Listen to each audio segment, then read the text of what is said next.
प्रणाम गुरुदेव। सदैव खुश रहो पुत्र। गुरुदेव, आज बृहस्पतिवार है। मुझे ना बृहस्पतिवार व्रत के बारे में जानना है। क्या आप मुझे बताइएगा? अवश्य पुत्र, मैं तुझे बृहस्पति व्रत के बारे में ज़रूर बताऊंगा।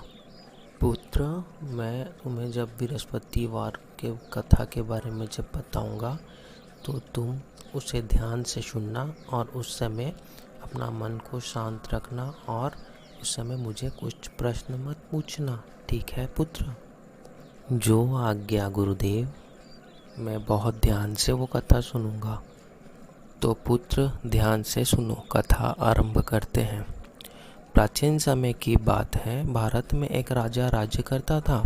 वह बड़ा प्रतापी तथा दानी था। वह नित्य भक्त दर्शन करने मंदिर को जाता था। वह ब्राह्मण और गुरुओं की सेवा किया करता था। उसके द्वार से कोई भी याचक निराश होकर नहीं लौटता था।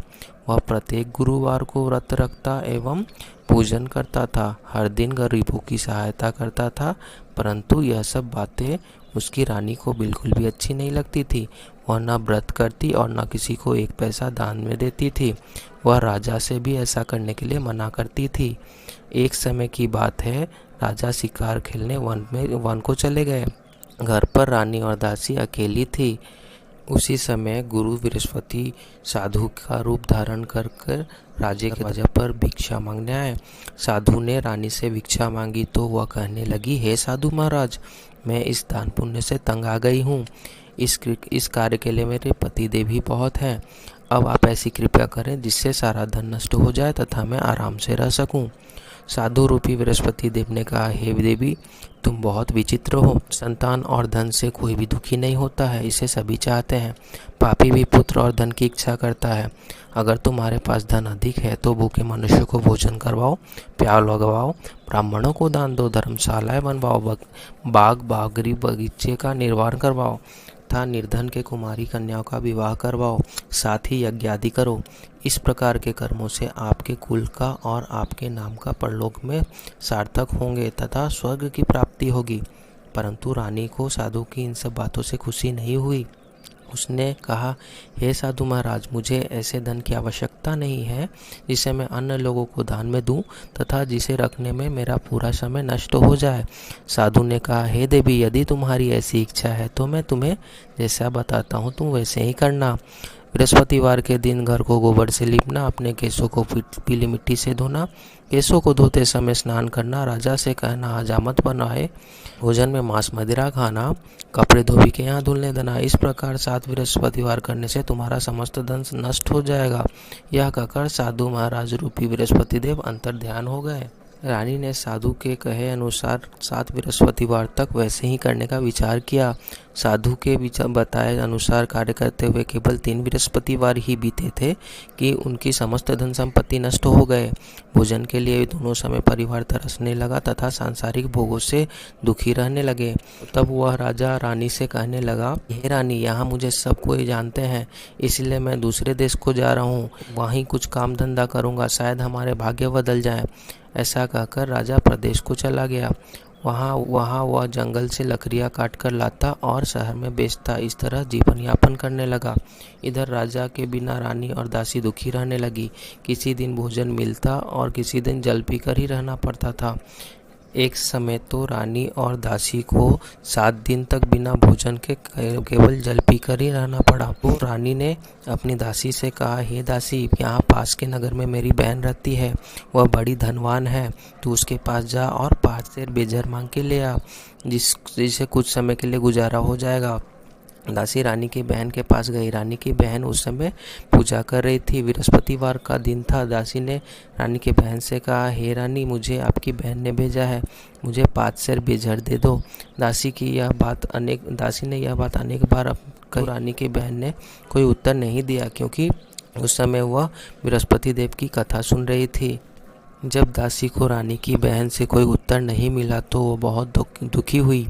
उसे क्रोध भी आया। वह लौटकर रानी की बहन से बोली, हे रानी, आपकी बहन बहुत धनी स्त्री है, वह छोटे लोगों से बात भी नहीं करती है। मैंने उससे अनेक बार कहा परंतु उन्होंने कोई उत्तर नहीं दिया। मैं वापस चली आई। रानी बोली, है दासी, इसमें उसका कोई दोष नहीं है। बुरा समय आता है तो कोई सहारा नहीं देता है। अच्छे बुरे का पता विपत्ति में ही लगता है। जो ईश्वर की इच्छा होगा वही होगा। यह सब हमारे भाग्य का दोष है। इधर रानी की बहन ने सोचा कि मेरी बहन की दासी आई थी परंतु मैंने उससे कुछ नहीं बोला, इससे वह बहुत दुखी हुई होगी। अतः कथा सुनकर और विष्णु भगवान का पूजन समाप्त करके वह अपनी बहन के घर आई और कहने लगी, हे बहन, मैं बृहस्पतिवार की कथा सुन रही थी। तुम्हारी दासी मेरे घर आई थी परंतु जब तक कथा होती है तब तक हम ना उठते हैं और ना बोलते हैं, इसलिए मैं नहीं बोली। कहो दासी क्यों गई थी? रानी बोली, बहन, हमारे घर अनाज नहीं था।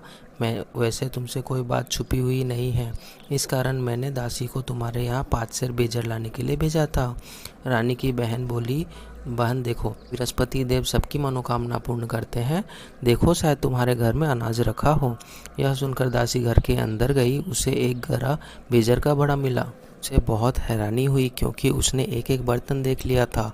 उसने बाहर आकर रानी को बताया, रानी देखो, वैसे तो हमें जब अन्न नहीं मिलता है तो हम रोज ही व्रत करते हैं। अगर इनसे व्रत की विधि और कथा पूछ ली जाए तो हम भी क्या करेंगे। दासी के कहने पर रानी ने अपनी बहन से बृहस्पतिवार व्रत के बारे में पूछा। उनकी बहन ने बताया, हे रानी बहन, बृहस्पतिवार को सूर्योदय से पूर्व उठकर स्नान करके बृहस्पतिवार का व्रत करना चाहिए, लेकिन उस दिन सिर नहीं धोना चाहिए। बृहस्पतिवार के व्रत में चने की दाल और मुनक्का से विष्णु भगवान के केले की जड़ में पूजन करना। उस दिन एक ही समय भोजन करना चाहिए। भोजन पीले खाद्य पदार्थ का करना चाहिए तथा कथा सुने।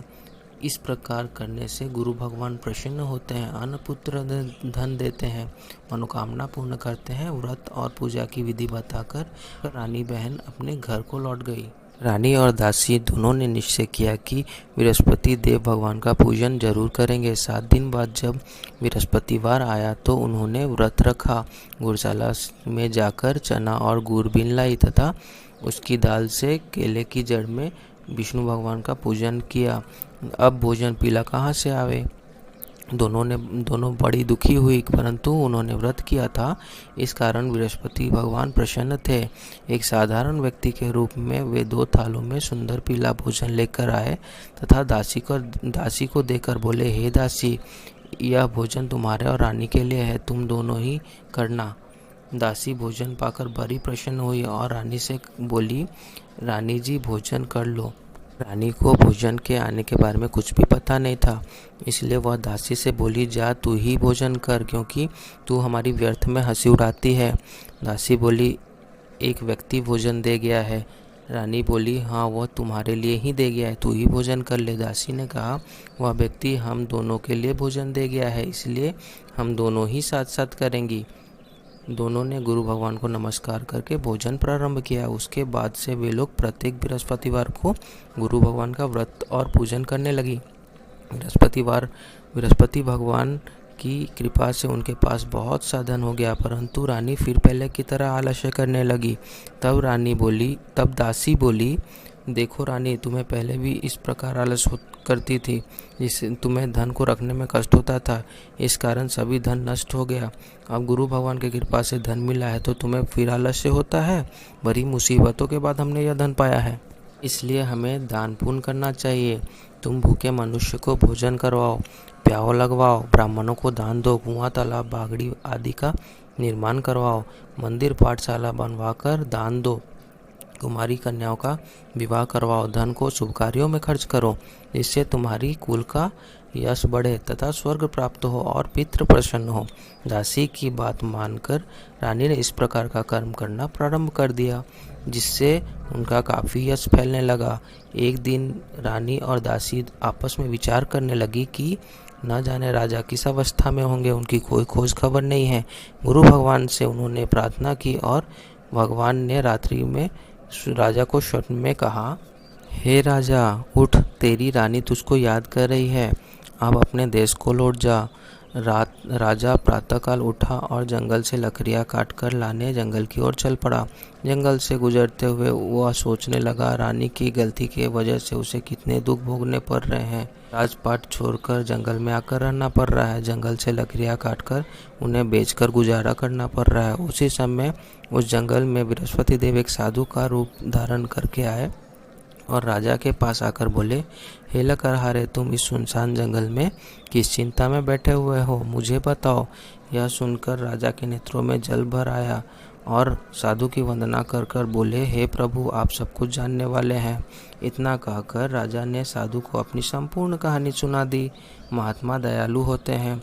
वे राजा से बोले, हे राजा, तुम्हारी पत्नी ने बृहस्पति इसी प्रकार की चिंता मत करो, भगवान तुम्हें पहले से अधिक धन देंगे। देखो, तुम्हारी पत्नी ने बृहस्पतिवार का व्रत करना प्रारंभ कर दिया है। अब तुम भी बृहस्पतिवार का व्रत करके चने की दाल व गुड़ जल के लोटे में डालकर केले का पूजन करो। फिर कथा कहो या सुनो, भगवान तुम्हारी सभी मनोकामना पूर्ण करेंगे। साधु को प्रसन्न देखकर राजा बोले, हे प्रभु, मुझे लकड़ियाँ बेचकर इतना पैसा भी नहीं बचता है जिससे मैं भोजन के उपरांत कुछ बचा सकूं। मैंने रात्रि में अपनी रानी को व्याकुल देखा। मेरे पास कोई साधन नहीं है जिससे मैं समाचार जान सकूं। फिर मैं बृहस्पति देव की क्या कहानी कहूं, मुझे तो कुछ भी मालूम नहीं है। साधु ने कहा, हे राजा, तुम किसी बात की चिंता मत करो। बृहस्पतिवार के दिन तुम रोजाना की तरह लकड़ियाँ शहर में बेचने जाओ। तुम्हें रोज से दुगना धन प्राप्त होगा, जिससे तुम भली भांति भोजन कर लोगे तथा बृहस्पति देव की पूजा का सामान भी आ जाएगा। बृहस्पति देव की कथा इस प्रकार से है। प्राचीन काल में एक बहुत ही निर्धन ब्राह्मण था। उसके कोई संतान नहीं थे। वह नित्य पूजा पाठ करता था, परंतु उसकी स्त्री बहुत मलिनता के साथ रहती थी। वह न स्नान करती और न किसी को दान देती थी और प्रातःकाल उठती और सर्वप्रथम भोजन कर लेती थी, बाद में कोई अन्य कार्य करती थी। ब्राह्मण देवता बहुत दुखी रहते थे। पत्नी को बहुत समझाते थे, किंतु उसका कोई भी परिणाम नहीं निकलता था। भगवान की कृपा से ब्राह्मण की स्त्री को कन्या उत्पन्न हुई। वह कन्या अपने पिता के घर में बड़ी होने लगी। वह बालिका प्रातः स्नान करके भगवान विष्णु का पूजन करती। वह बचपन से ही बृहस्पतिवार का व्रत करने लगी। पूजा पाठ समाप्त कर स्कूल जाती तो अपने मुट्ठी में जौ भर कर ले जाती और पाठशाला के मार्ग में डालती जाती। वही जौ जब स्वर्ण के हो जाते तो उसे लौटते समय बीनकर घर ले आती। एक दिन वह बालिका सूप में उन सोने के जौ को फटक कर साफ कर रही थी। तभी उसकी माँ ने उसे देख लिया और कहा, हे बेटी, सोने के जौ को फटक कर साफ करने के लिए सोने का सूप होना चाहिए। दूसरे दिन गुरुवार था।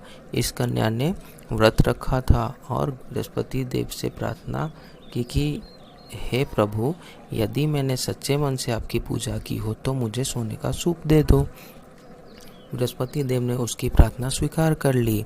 रोजाना की तरह वह कन्या जौ फैलाती हुई स्कूल को चली गई। स्कूल से लौटकर जब वह जौ बीन रही थी तो बृहस्पति देव की कृपा से उसे सोने का सूप मिला। उसे वह अपने घर ले आई और उस पे जौ साफ करने लगी, परंतु उसकी माँ का वही ढंग रहा।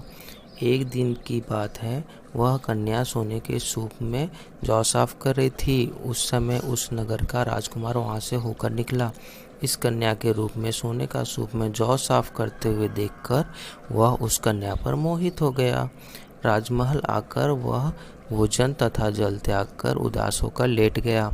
राजा को जब राजकुमार द्वारा अन्न जल त्यागने का समाचार ज्ञात हुआ तो वह अपने मंत्रियों के साथ अपने पुत्र के पास गया और कहने लगा, हे बेटा, तुम्हें किस बात का कष्ट है? किसी ने तुम्हारा अपमान किया है अथवा और कोई कारण है? मुझे बताओ, मैं वही करूँगा जिससे तुम्हें प्रसन्नता होगी।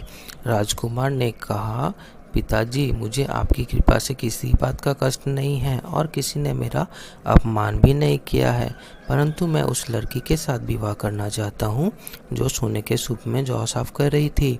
यह सुनकर राजा आश्चर्य में पड़ गया और कहा, बेटा, इस तरह की कन्या का पता तुम ही लगाओ, मैं उसके साथ तुम्हारा विवाह अवश्य ही करवा दूंगा। राजकुमार ने राजा को उस लड़की का घर का पता बताया। मंत्री उस लड़की के घर गया और राजा का आदेश ब्राह्मण को सुनाया। कुछ ही दिन बाद ब्राह्मण की कन्या का विवाह राजकुमार के साथ संपन्न हो गया। कन्या के घर से जाते ही ब्राह्मण देवता के घर में पहले की भांति गरीबी का निवास हो गया। अब भोजन के लिए भी अन्न बड़ी मुश्किल से मिलते थे। एक दिन दुखी होकर ब्राह्मण अपनी पुत्री से मिलने गया। बेटी ने पिता की दुखी की अवस्था को देखकर और अपनी माँ का समाचार पूछा। ब्राह्मण ने सभी हाल बताया। कन्या ने बहुत सा धन देकर अपने पिता को विदा कर दिया। इस तरह ब्राह्मण का कुछ समय सुखपूर्वक व्यतीत हुआ, लेकिन कुछ दिन के बाद फिर वही हाल हो गया। ब्राह्मण फिर अपनी कन्या के यहाँ गया और सभी हाल कहा तो पुत्री बोली, हे पिताजी, आप माताजी को यहाँ लिवा लाओ, मैं उन्हें वह विधि बता दूंगी जिससे गरीबी दूर हो जाएगी। ब्राह्मण देवता अपनी स्त्री को साथ लेकर अपनी पुत्री के पास राजमहल पहुँचे तो पुत्री अपनी माँ को समझाने लगी, हे माँ, तुम प्रातःकाल उठकर सर्वप्रथम स्नान आदि करके विष्णु भगवान का पूजन करो तो सब दरिद्रता दूर हो जाएगी। परंतु उसकी माँ उसकी एक बात नहीं मानी। वह प्रातःकाल उठकर अपनी पुत्री का बचा जूठन खा लेती थी।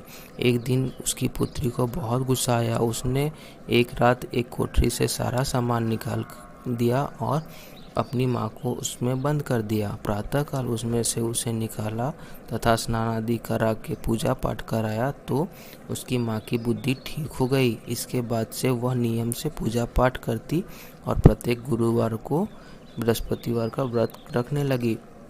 इस व्रत के प्रभाव से उसकी माँ भी बहुत धनवान हो गई और बृहस्पति देवता के प्रभाव से स्वर्ग को प्राप्त हो गई।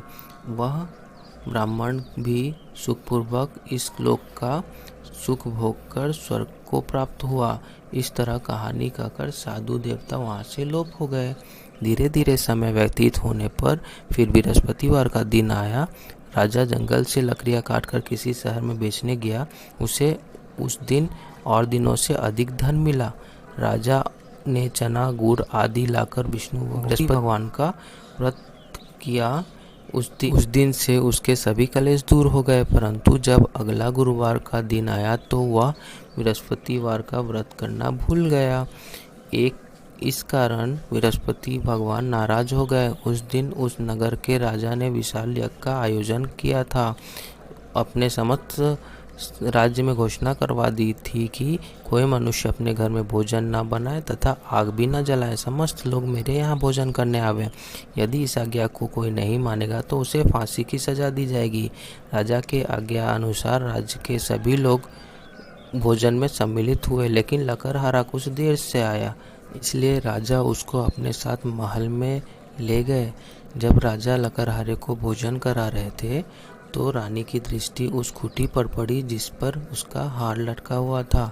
उसे हार खूंटी पर टंगा दिखाई नहीं दिया। रानी को निश्चय हो गया कि मेरा हार इसी लकड़हारे ने चुरा लिया है। उसी समय सैनिक को बुलवाकर उसको जेल में डलवा दिया।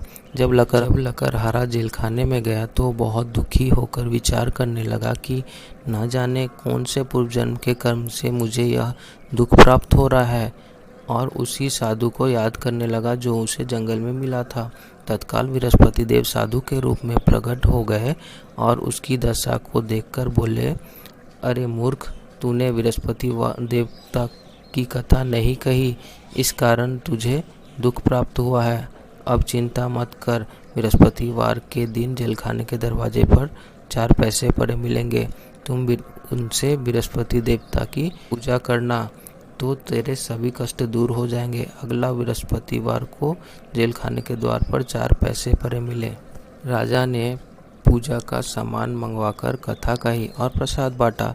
उसी रात्रि को बृहस्पति देव ने उस नगर के राजा को स्वप्न में कहा, हे राजा, तूने जिस आदमी को जेल खाने में बंद किया है वह निर्दोष है, वह राजा है, उसे छोड़ देना।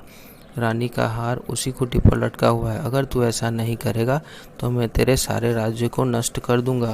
राजा प्रातःकाल उठा और खूंटी पर हार टंगा देखकर लकड़हारे को बुलाकर क्षमा मांगी तथा राजा के योग्य सुंदर वस्त्र आभूषण भेंट कर उसे विदा किया। गुरुदेव की आज्ञा अनुसार राजा अपने नगर को चल गया। राजा जब नगर के निकट पहुंचा तो उसे बड़ी ही आश्चर्य हुआ। नगर में पहले से अधिक बाग, तालाब और कुएं तथा बहुत सी धर्मशालाएं और मंदिर आदि बने हुए थे। राजा ने पूछा, यह सब किसके बाग और धर्मशालाएं हैं? तब नगर के लोग सब कहने लगे कि ये सब रानी और दासी द्वारा बनवाए गए हैं। राजा को आश्चर्य हुआ और गुस्सा भी आया। जब रानी ने खबर सुनी कि राजा आ रहे हैं तो उसने अपनी दासी से कहा, हे दासी, देखो राजा हमें कितनी बुरी हालत में छोड़ गए थे।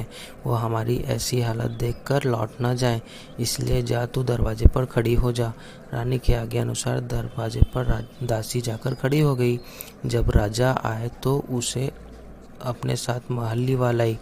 तब राजा ने क्रोध करके अपनी तलवार निकाली और पूछने लगा, बताओ यह सब धन तुम्हें कैसे प्राप्त हुआ है? तब रानी ने बताया, हमें यह सब धन बृहस्पति देव के व्रत के प्रभाव से प्राप्त हुआ है। राजा ने तब कहा, 7 दिन बाद तो सभी बृहस्पतिवार का पूजन करते हैं, परंतु मैं रोजाना दिन में 3 बार कथा कहा करूँगा तथा रोजाना व्रत किया करूँगा। अब हर समय राजा के दुपट्टे में चने की दाल बंधी रहती तथा दिन में 3 बार कथा कहता था। एक रोज राजा ने विचार किया कि चलो अपनी बहन के यहाँ हो आवे। इस तरह का विचार करके वह घोड़े पर सवार होकर अपने बहन के यहाँ चल दिया। मार्ग में उसने देखा कि कुछ आदमी मुर्दे लिए जा रहे हैं। उन्हें रोककर राजा ने कहा, अरे भैया, मेरी बृहस्पतिवार की कथा सुन लो। वे लोग बोलने लगे, लो यहाँ हमारा तो आदमी मर गया है और इसे अपनी कथा की पड़ी है। परंतु कुछ लोगों ने कहा, अच्छा चलो हम तुम्हारी कथा भी सुनेंगे। राजा ने दाल निकाली और कथा कहनी शुरू कर दी। जब कथा आधा हुआ तब मुर्दा हिलने लगा और जब कथा समाप्त हुई तो मुर्दा राम राम करके खड़ा हो गया। राजा आगे बढ़ा। उसे चलते चलते शाम हो गई। आगे मार्ग में उसे एक किसान खेत में हल चलाता हुआ मिला। राजा ने उससे कहा, अरे भैया, मेरी बृहस्पतिवार का कथा सुन लो। किसान बोला, जब तक मैं तेरी कथा सुनूंगा तब तक 4 हरैया जोत लूँगा। जा अपनी कथा किसी और को सुनाना। राजा आगे चलने लगा। राजा के हटते ही बेल पछाड़ खाकर गिर गया और किसान के पेट में बहुत जोर से दर्द होने लगा। उसी समय किसान की माँ रोटी लेकर आई। उसने जब यह सब देखा तो पुत्र से सब हाल पूछा। बेटे ने सब हाल बता दिया। बुढ़िया दौड़ी दौड़ी उस घोड़सवार के पास गई और उससे बोली, मैं तेरी कथा सुनूंगी, तू अपनी कथा मेरे खेत पे चल के ही कहना। राजा ने लौटकर बुढ़िया के खेत पर जाकर कथा कही, जिसे सुनकर बैल भी खड़े हो गए और किसान के पेट का भी दर्द बंद हो गया। राजा अपनी बहन के घर पहुंचा। बहन ने भाई की खूब मेहमानी की। दूसरे रोज प्रातःकाल राजा जगा तो वह देखने लगा कि सभी मनुष्य भोजन कर रहे हैं। राजा ने बहन से पूछा, ऐसा कोई मनुष्य है जिसने भोजन न किया हो, जो मेरी बृहस्पतिवार की कथा सुन ले? तो बहन बोली, है भैया, यह देश ऐसा ही है। पहले यहाँ के लोग भोजन करते हैं, फिर बाद में कोई अन्य कार्य करते हैं। अगर पड़ोस में कोई है तो मैं देख आती हूँ। ऐसा कहकर बहन देखने चले गई, परंतु उसे कोई ऐसा व्यक्ति नहीं मिला जिसने भोजन न किया हुआ हो। वह एक कुम्हार के घर गई जिसका लड़का बीमार था। उससे मालूम हुआ कि उसके यहाँ 3 दिन से किसी ने भोजन नहीं किया है। रानी ने अपने भाई की कथा सुनने के लिए कुम्हार से कहा तो वह तैयार हो गया। राजा ने जाकर बृहस्पतिवार की कथा कही, जिसको सुनकर उसका लड़का ठीक हो गया। अब तो राजा की प्रशंसा होने लगी। एक दिन राजा ने अपनी बहन से कहा, हे बहन, मैं अपने घर को जाऊंगा, तुम भी तैयार हो जाओ। राजा की बहन ने अपनी सास से अपने भाई के साथ जाने की आज्ञा मांगी। सास बोली, चली जाओ, परंतु अपने लड़के को मत ले जाना, क्योंकि तुम्हारे भाई को कोई संतान नहीं है। बहन ने अपने भाई से कहा, है भैया, मैं तो चलूँगी, परंतु कोई बालक नहीं जाएगा। राजा ने कहा, जब कोई बालक नहीं जाएगा तो तुम जाकर क्या करोगी? दुखी मन से राजा अपने नगर को लौट गया। राजा ने अपनी रानी से कहा, हम निसंतान हैं, इसलिए हमारे यहाँ आना कोई पसंद नहीं करता है। इतना कहकर वह बिना भोजन आदि किए शैया पर लेट गया। रानी बोली, हे प्रभु, बृहस्पति देव ने हमें सब कुछ दिया है, वे हमें संतान भी अवश्य देंगे।